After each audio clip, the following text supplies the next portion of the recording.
Saudaraku, dari beberapa ayat Al-Quran dan hadis-hadis sahih yang dijelaskan bahwa jin membutuhkan makanan yang di dalamnya termasuk bagian darah manusia. Lalu, apa saja makanan yang disukai jin? Simak penjelasannya berikut. Bismillahirrahmanirrahim. Assalamualaikum warahmatullahi wabarakatuh. Syukur alhamdulillah kita bisa berjumpa lagi di channel ini. Harapan dan doa saya semoga saudaraku semuanya selalu diberikan kesehatan, dilapangkan rezekinya, diampuni dosa-dosanya, diberkahi umurnya. Amin ya robbal alamin. Sahabat beriman yang dirahmati Allah, jin merupakan salah satu makhluk Allah yang paling dekat dengan manusia. Jin juga memiliki keluarga dan mampu beranak pinak layaknya manusia. Begitu juga dalam hal makanan. Dari beberapa ayat Al-Quran dan hadis-hadis sahih yang dijelaskan bahwa jin juga membutuhkan makanan. Berikut juga jin adalah makhluk yang diperintah Allah Subhanahu wa ta'ala untuk beribadah. Wa ma khalaqtul jinna wal insa illa liya'budun. Dan tidaklah aku ciptakan jin dan manusia kecuali untuk beribadah. Begitu dalam Quran surat 51 Az-Zariyat ayat 56. Lalu, saudaraku, apa saja makanan yang disukai jin tersebut? Yang pertama adalah darah.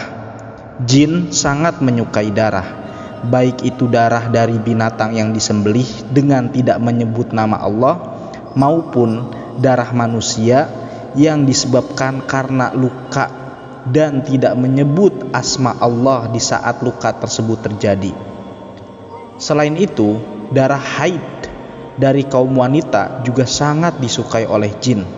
Oleh karenanya, saudaraku, apabila wanita sedang haid, sangat dianjurkan untuk tidak membuang pembalut sembarangan, karena darah yang menempel pada pembalut itu bisa menjadi makanan dari para jin, sehingga yang terjadi adalah munculnya rasa suka dari jin kepada manusia, terutama adalah kaum wanita.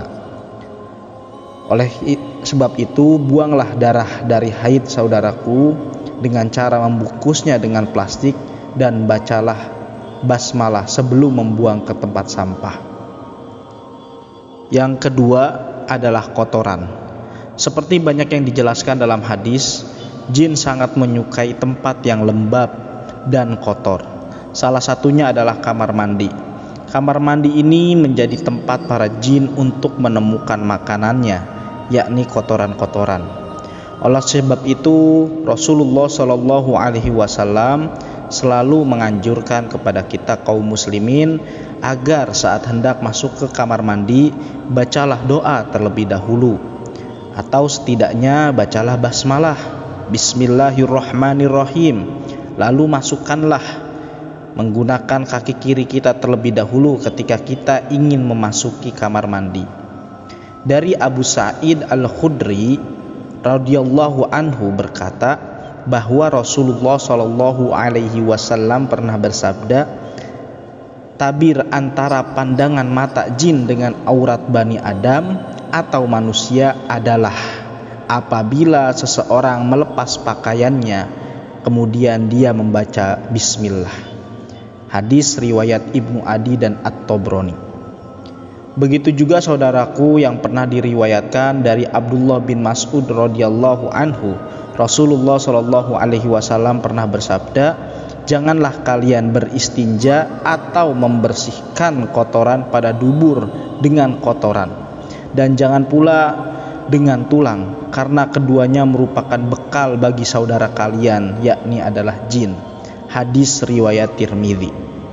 Oleh sebab itu, usahakan setiap kali kita hendak masuk kamar mandi, setidaknya kita sudah membaca basmalah, supaya aurat kita tidak terlihat oleh jin yang menghuni kamar mandi. Lalu, saudaraku, yang ketiga, makanan bagi jin adalah tulang. Jin juga sangat menyukai tulang dari sisa makanan yang kita makan. Oleh karena itu, apabila kita selesai makan daging atau ikan yang bertulang, sebaiknya tulang dari makanan tersebut langsung kita buang ke tempat sampah, dan hindari untuk membersihkan tulang tersebut berada di piring kita terlalu lama, apalagi membiarkan tergeletak begitu saja, karena hal tersebut bisa mengundang jin untuk menyantap makanan bersama kita. Dari Abu Hurairah radhiyallahu anhu, beliau pernah bercerita bahwasannya ia pernah membawakan pada Nabi SAW wadah yang berisi air wudhu dan untuk beristinja. Kemudian beliau membawanya kepada Nabi Muhammad SAW. Lantas Nabi bertanya, "Siapa ini?" Dijawab, "Saya Abu Hurairah." Kemudian Nabi meminta carikan beberapa buah batu untuk ia gunakan bersuci. "Jangan bawakan padaku tulang dan kotoran," Abu Hurairah berkata. Kemudian aku mendatangi beliau dengan membawakan beberapa buah batu dengan ujung bajuku, hingga aku meletakkannya di samping, dan aku berlalu pergi dari hadapan beliau. Kemudian beliau setelah buang hajat, aku pun menghampiri beliau dan bertanya, "Ada apa dengan tulang dan kotoran?" Beliau bersabda, "Tulang dan kotoran merupakan makanan jin. Keduanya termasuk makanan jin, dan aku pernah didatangi rombongan utusan dari jin dari daerah Nasibin, dan mereka adalah sebaik-baiknya jin. Mereka meminta bekal kepadaku, lalu aku berdoa kepada Allah untuk mereka agar setiap kali mereka melewati tulang dan kotoran, mereka mendapatkan jatah makan padanya." Hadis riwayat Bukhari. Kemudian saudaraku, yang keempat, makanan bagi jin adalah bangkai dan hewan yang disembelih tanpa menyebut nama Allah. Kita tahu indera penciuman manusia sangatlah sensitif terhadap bau bangkai. Bahkan bagi yang tidak tahan bisa membuat kita mual, bahkan tidak selera makan. Namun anehnya, bangkai justru menjadi makanan favorit bagi jin, apalagi hewan yang disembelih dengan tidak menyebut nama Allah. Hal ini menjadi keuntungan besar bagi para jin, sehingga apa yang kita makan menjadi kurang berkah. Lalu bagaimana kalau kita beli lauk yang tidak tahu penyembelihannya? Dalam hal ini para ulama berpendapat, apabila kita tidak tahu penyembelihan hewan tersebut, apakah menyebut nama Allah atau tidak, maka sangat dianjurkan ketika dimasak untuk dijadikan lauk, disarankan akan selalu membaca basmalah terlebih dahulu saat hendak menyantapnya, saat hendak memasaknya.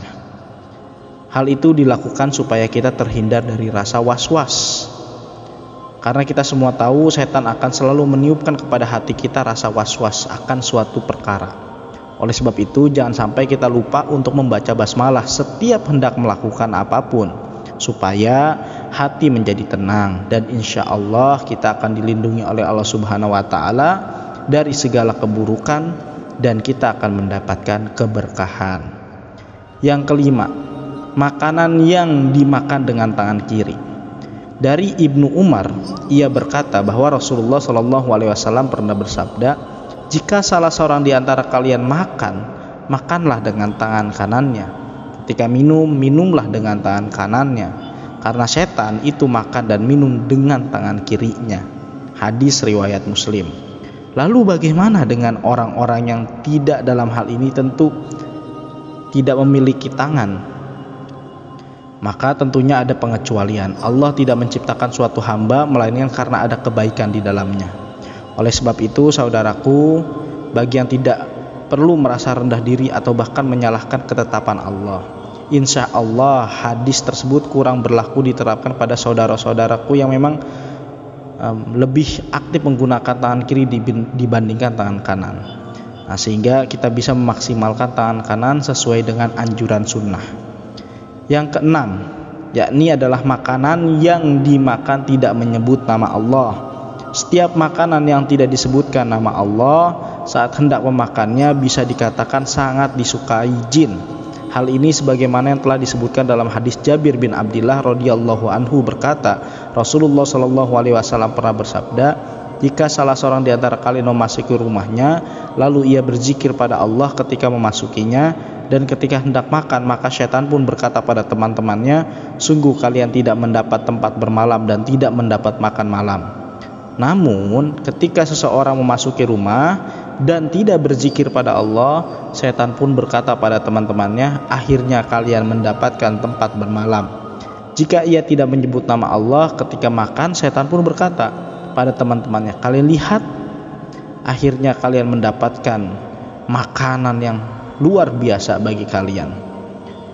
Dan pada akhirnya mendapat tempat bermalam dan makan malam. Hadis ini diriwayatkan oleh Muslim dan dalam hadis lain juga sama. Nah, saudaraku yang dimuliakan Allah Subhanahu wa taala, maka tentunya mulai sekarang dan seterusnya biasakan diri kita untuk selalu mengucapkan kalimatul basmalah, mengucapkan bismillahirrahmanirrahim. Entah itu hendak makan, entah itu hendak mandi, entah itu hendak melakukan aktivitas apapun, agar kita terhindar dari kekurang berkahan dari apa-apa yang telah dimakan jin. Yang tentunya ini bisa kita terapkan dimulai dari sekarang. Demikian yang dapat disampaikan, semoga bermanfaat. Semoga saudaraku senantiasa sehat selalu, diberkahi seluruh apa yang diusahakan, dan juga dijadikan tempat bergantungnya hanya kepada Allah Subhanahu wa taala. Wal afu minkum. Assalamualaikum warahmatullahi wabarakatuh.